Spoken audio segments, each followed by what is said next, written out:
Hi all. Hope you've had a good week. Enjoy some of the weather. I mean, it's a bit cold, obviously, but beautiful sky, and the sun has been really, really beautiful.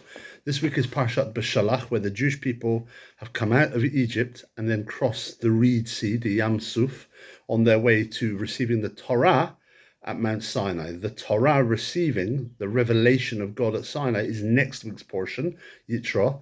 This week, the main episode really is the crossing of the sea and the splitting of the sea.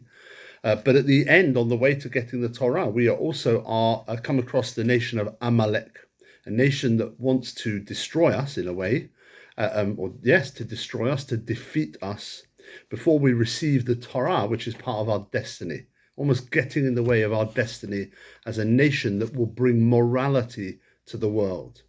And Rabbi Samson Raphael Hirsch in the 1800s notices how in this week's portion, God talks about how in the future he will blot out Amalek from under the heavens. And what he does is he connects Amalek to violence, to the sword, to war, and to developing and receiving glory through war. And that what we have to offer is an opposite to war and violence for the sake of glory, which is morality, the voice of spirituality and morality. And that only when Amalek is defeated will this voice of glory through war be defeated. So are we as a nation an anti-war people? I would say from this week's portion, we are.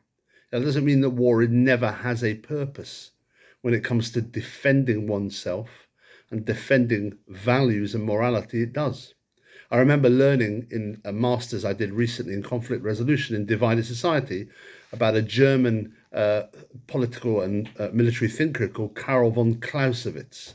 And this guy Clausewitz famously said that war is politics by other means. In other words, war is often an extension of the political vision of a leader. They can use war to extend their values, their ideas, and the glory of their nation.